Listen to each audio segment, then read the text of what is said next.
Hey guys, you are listening to the Courage and Clarity podcast or watching the Courage and Clarity video show. Today I'm answering the question, should I pivot? So this is a question that I think a lot of people have been asking lately in the midst of coronavirus, 2020 being a year where there's just a lot of curveballs. But the reality is this is a question that's going to come up inevitably at some point in your business. Maybe you can't tell if it's working, or you don't know if you have the right idea, or maybe you think of something different that you wonder if that project could turn out better than the one that you're currently working on. No matter why it is that you end up asking the question, I'm willing to bet that at some point you are going to ask yourself, should I pivot? So in today's episode, I am hoping to answer that question, helping you find a set of criteria, some things to consider, really what to think about before you actually scrap what it is that you are working on and make a pivot in a brand new direction. So let's get into it and talk about pivoting. Welcome to the Courage and Clarity podcast. I'm Steph Crowder, and these are real, honest stories from online business builders. These entrepreneurs had the gumption to go for it, and they're brave enough to share what it really takes to earn an independent living doing something you love. All right, so just in case we don't know each other, if you are tuning in for the first time, welcome. I'm so glad you're here. My name is Steph Crowder, and I am a sales coach and a business strategist. I'm really devoted to helping solopreneurs, entrepreneurs, creatives, people who are earning an independent living doing something they love. I try to help those people balance the head and heart of entrepreneurship. So think equal parts instruction, as well as inspiration, motivation, how to really stay in the game long enough to find success. And we do that by taking our very next best step, just one next best step at a time. It's what we focus on around here. You can find me at Courage and Clarity on Instagram, and I'd love to get to know you if you want to start following me over there.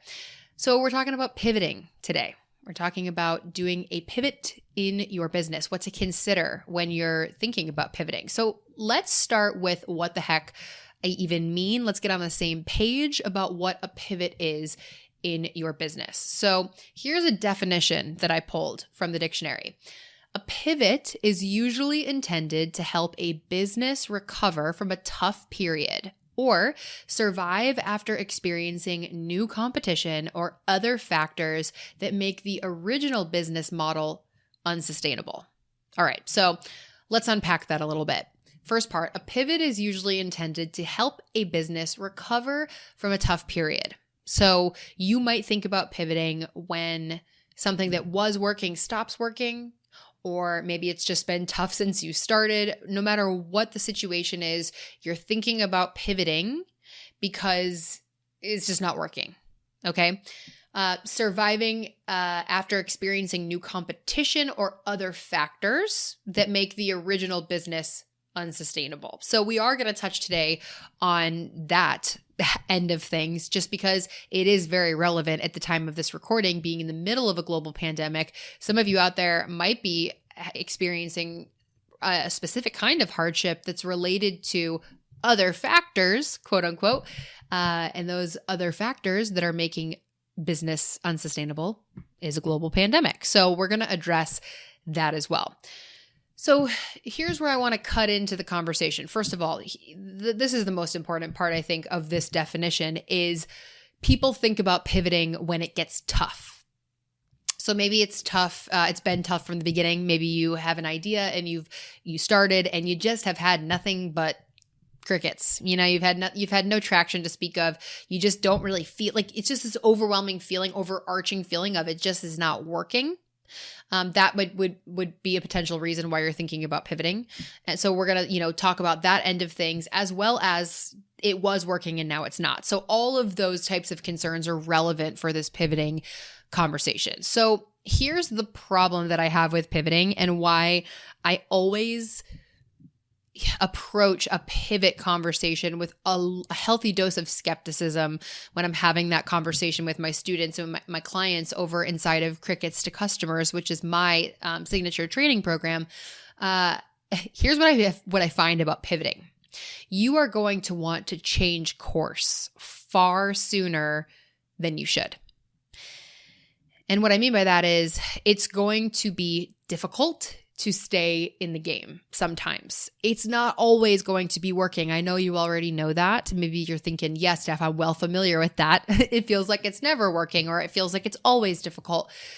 The thing is, I believe, and I have experienced and I have witnessed after coaching thousands of entrepreneurs, 99% of people are wanting to pivot, AKA change course, do something new.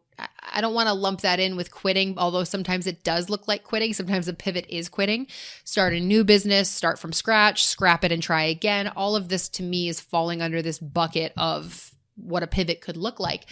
Most people are going to feel the allure and the temptation of pivoting far before they really should. Every once in a while, you get that person who I'm looking at and saying, man, you probably should have quit while you were ahead. But I'm telling you, it's like 1 in 100. For the very most part, I generally find that I'm having to talk people a little bit off a ledge and telling them to stay the course because of this, because you need to make sure that all the evidence is in. It's really important. Good things take time. That's the reality is, especially when you're putting yourself out there, maybe you're making video, creating podcasts, writing blog posts, posting on social media, telling your friends and family about your business, and it just feels so quiet. It just feels like it's not working. Of course, your temptation is going to be to pack it in and give up. Of course, you're going to think, I'm no good at this. Nobody's paying attention. I stuck my neck out and I've got nothing to show for it. Yeah, every nerve in your body is going to want to tell you to run in the opposite direction. I mean, yeah, that's part of this. I always say, if it were easy, everybody would have their own business. Everybody would be living off a laptop, traveling the world. Everybody would be working the 4-hour work week. It's not easy. It's like having 6-pack abs. If it were easy to get those, everybody would have them, but they don't. It's really challenging. And so if you're having a response to how challenging it feels, it's really important to stop and ask yourself, okay, am I gravitating towards a pivot or changing course because this is just really freaking hard? That's the first thing to really think about. There really is an allure that comes with a fresh idea or a new project. I can tell you that better than anybody. You might as well call me the new project queen. You are much more likely to find me on the front end of a project than finishing one through. But I can also tell you from personal experience that it's always harder than it seems to start from scratch. Even if you're thinking, well, I don't really have like a lot of traction, or I don't really have a lot to show for my hard work so far, any amount of work that you've put into it is going to be more than your brand new idea. If you think about it, it's like that old physics problem about moving a boxcar from standing. It's really hard to get that momentum going. So even though you might be feeling like, I've been pushing the same boxcar for months and nothing's happening, even if you have a little bit of movement, that takes a lot. It takes a lot of hard work to get to that point. So starting over, yes, you could hit something really great and it could take off and it could make your dreams come true. Or it could be, it's there's just a whole new element of risk that comes into play when you start something from scratch. So here's the advice, the blanket advice that I give to people. There's going to be a caveat to this advice, of course, but for the very most part, what I like to tell people when they're like, should I pivot? How do I know if I have the right idea? I'm nervous about committing to one thing. This also goes hand in hand with this pivoting conversation. I think as human beings, we like to keep our options open. So we've got like 1 foot in, 1 foot out type deal. No matter what this looks like for you, here's what you should do. Commit for 6 months. Commit to the idea, commit to the podcast, commit to the weekly episode, commit to the business idea, commit to your posting schedule, commit to trying to fill your client roster, commit to this idea instead of that idea, this industry instead of that industry. Give it 6 months. And I mean all the way in. If it makes you feel better to put a date on your calendar and have a Google alert that tells you, hey, it's been 6 months, you can pivot now if you want to, then go for it. But you've got to give it 6 months. This is so powerful for so many reasons. I see different results, and this maybe won't surprise you, but it's important to point out anyway, I see way different results for people who are 100% in on an idea for 6 months versus those who are like, I'm just going to kind of play with this and test it out a little bit and sort of see how it feels. There's just a different level of gravitas, a different level of hustle, which is necessary in the beginning. Even if you're like part of the anti-hustle movement, listen, I love the idea of hustling with ease as much as the next person, but I'm here to say that in the beginning, it takes some elbow grease most times. I make no bones about that. And so when you really commit and you say, for the next 6 months, this is my message, this is what I'm trying to do, this is my idea, and you really stay with that, there's just a different level of ingenuity or ability to try and fall when you have, said you've written it in pen, not pencil, that this is the path that you're moving forward with. So commit for 6 months. And that goes hand in hand with the next thing, which is stay curious and keep asking. So when you stay curious and you keep asking, when you are open to the idea that you're going to have to just keep asking what else. This is the next thing. These ones kind of all go together. I always like to say, be ready to ask what else 10 times more than you want to. What that looks like is if you were to come to me and say, I'm posting on Instagram and it's just not working, I would say, all right, what have you tried? I'm posting every day a week. Okay. Have you tried hashtags? Have you tried Instagram stories? Have you tried partnering with friends? Have you tried going live? Have you tried a giveaway? You have to ask. You have to be willing to ask. What else?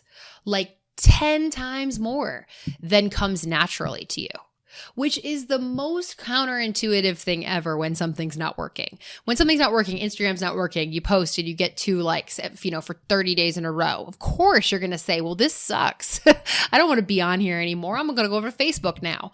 But remember, you committed. You committed for 6 months. If you chose that that's a place that you want to try to grow, you're staying with it. And you see how when you've made that commitment, you are going to be so much more willing to ask, what else? What else? What else can I do? What else can I try? Who else can I ask? What favor can I call in? How do I get creative here?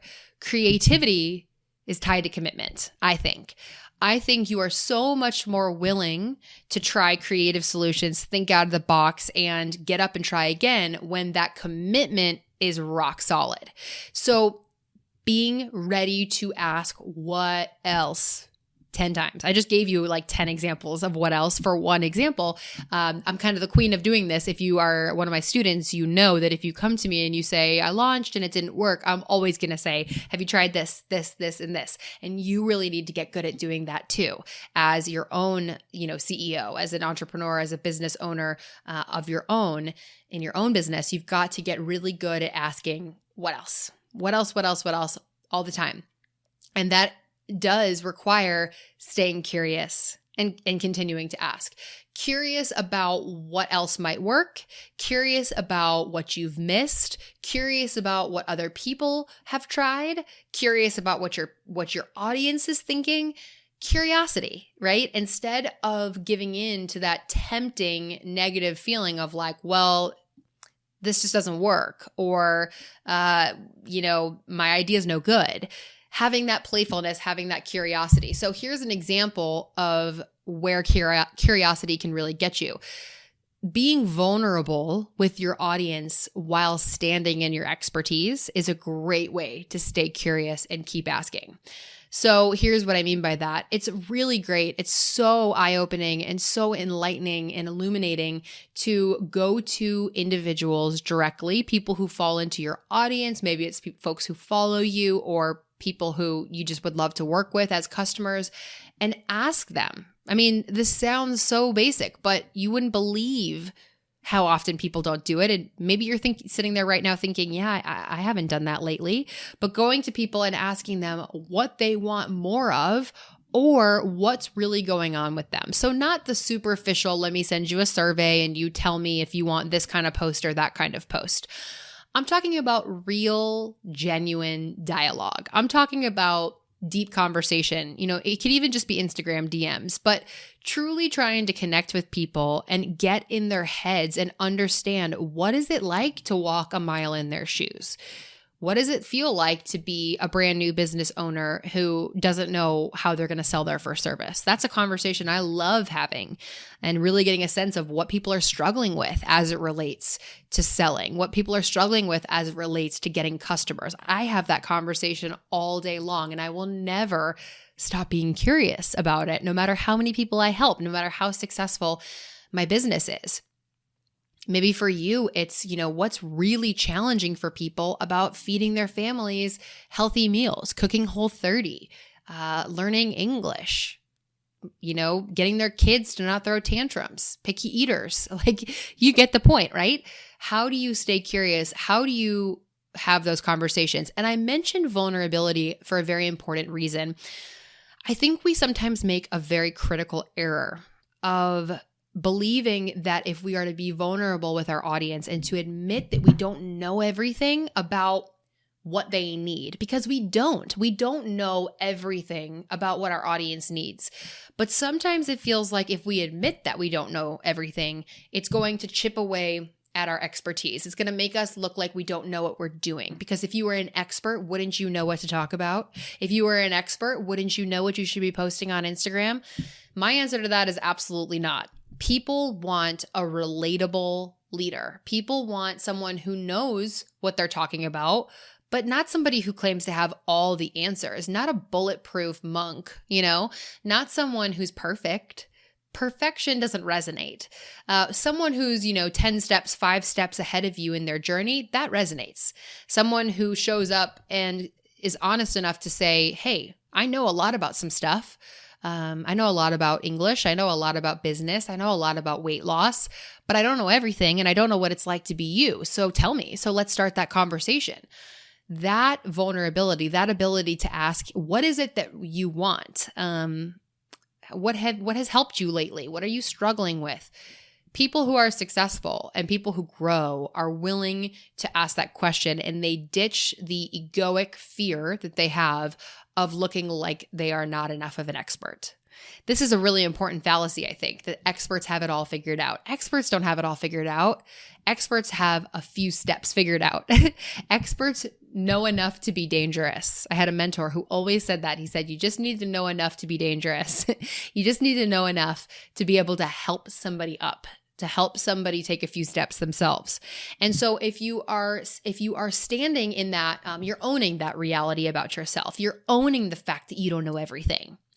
It will open you up to so much ability to be curious. I love going on, I'll say it right here, right now. I love saying on my platforms, hey, I don't know even close to everything about building a small business online. I know a lot. I know how to have a 6-figure business online because I've done that, but man, I'm still learning, and there's a lot that I don't know.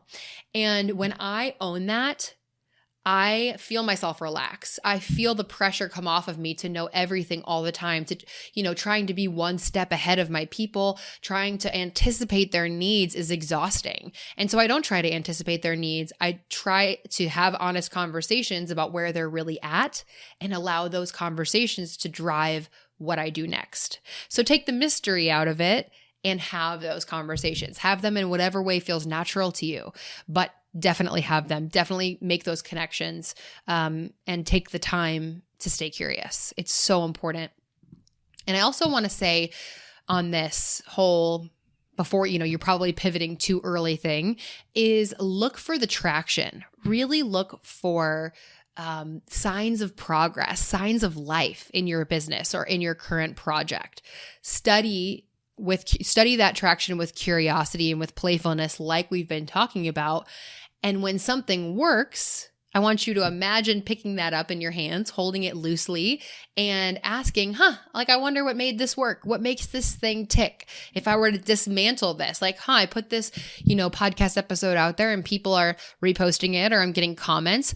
Instead of, getting all up in your head about that, or, trying to think, okay, how am I going to one up myself, or, getting really worked up about it, just kind of approaching it with some playfulness and asking the question, I wonder why they liked that.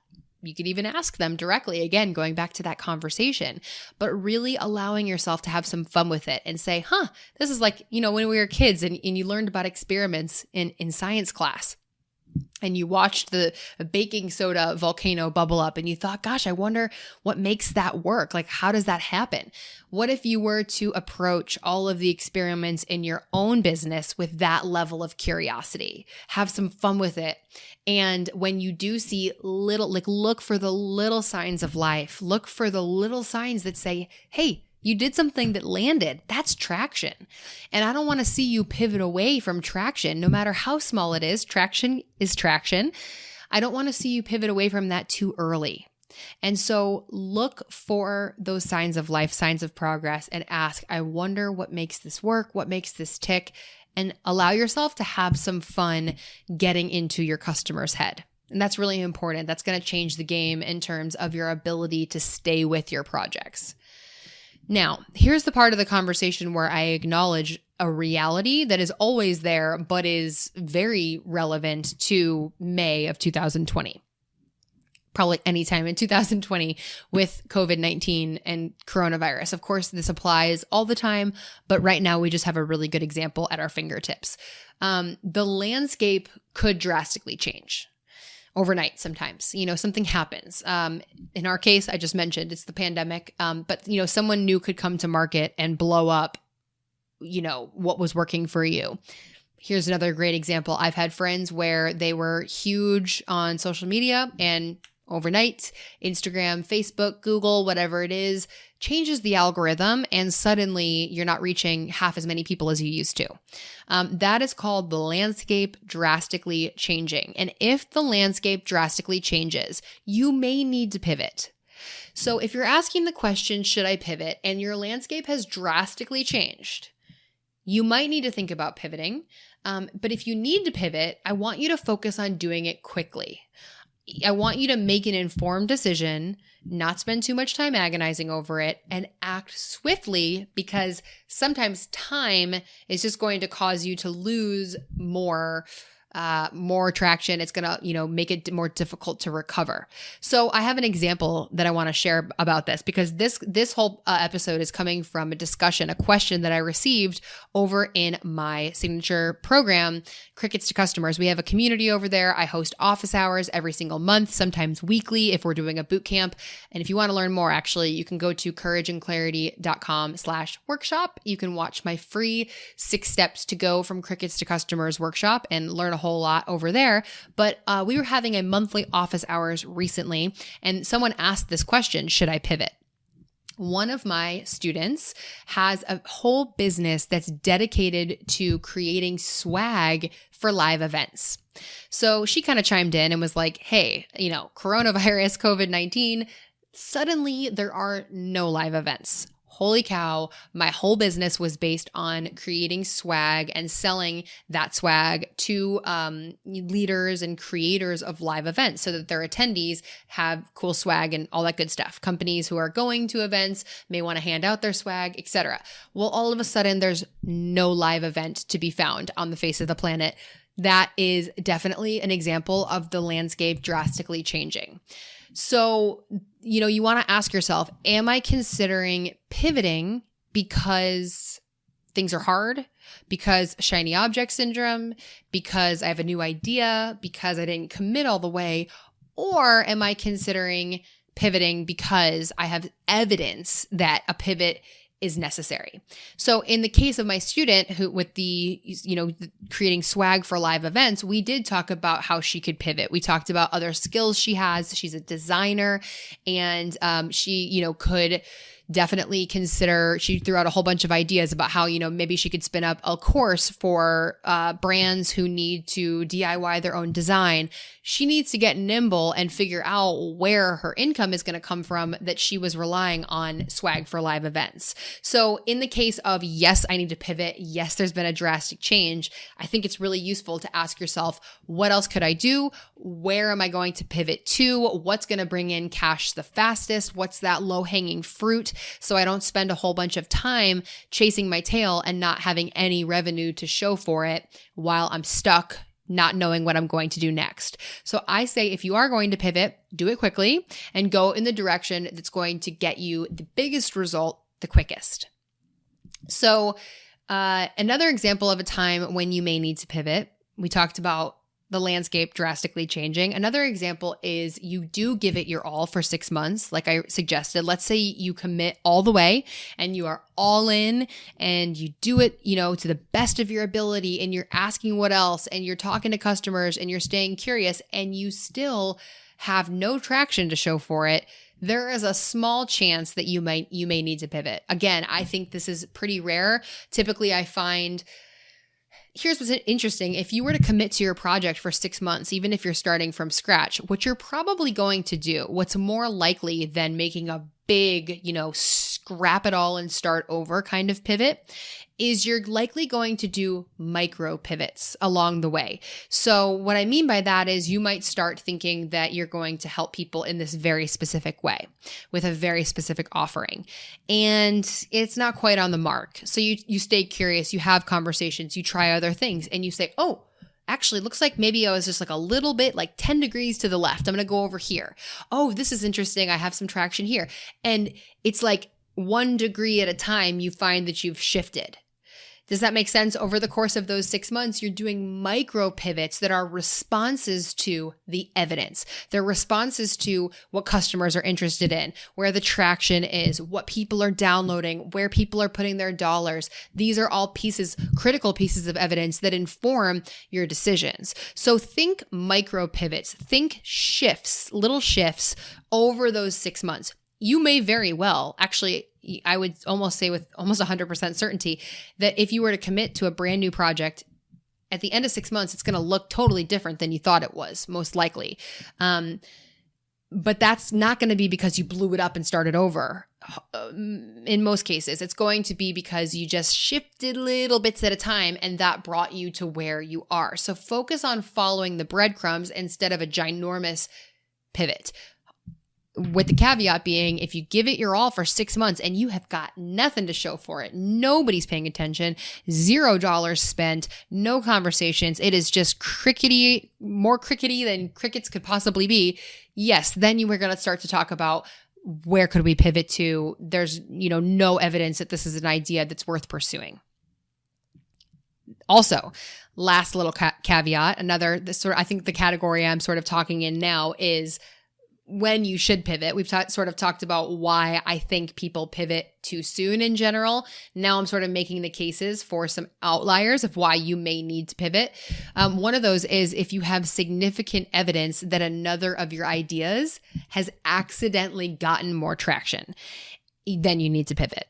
So here's an example that I have of this. For me in my business years ago, I had created what I called a clarity jumpstart guide. It was meant to go along with my podcast. It was a summary of all the best takeaways and juicy nuggets from my first season of 12 episodes. So it was sort of like a Cliff Notes for season 1. And I made it available as a free download, and it did okay. People downloaded it a couple times a week, and it was nothing to write home about. And then after having the same conversation with my community over and over again about how do I get anything done during the week? How do I prioritize? What should I work on? My 15-minute planner method was born, which is maybe something that you've heard about if you've followed me for any amount of time. And when I created, having this conversation over and over again, hearing my customers say, gosh, I just wish I knew how to lay my week out. I wish I knew how to prioritize. It became significant evidence that I needed to create something in that direction. And so I created my free 15-minute planner method, and it got gobbled up. I mean, it got downloaded so many times. It's now been downloaded over 10,000 times. And so when you have significant evidence that an idea of yours has traction, more traction than what you committed to. In my case, I thought, I'm going to do the best I can to get this Clarity Jumpstart guide. I'm going to stay with it for 6 months before I even think about creating a new opt-in. But then I listened to that buzz from my community. I listened to the question that people kept asking.